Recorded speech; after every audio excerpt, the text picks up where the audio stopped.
أعوذ بالله من الشيطان الرجيم.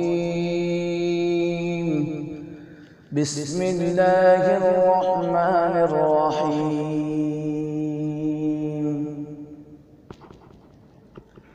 ومن أعرض عن ذكري فإن له معيشة ضنكا ونحشره يوم القيامة أعمى قال رب لم حشرتني أعمى وقد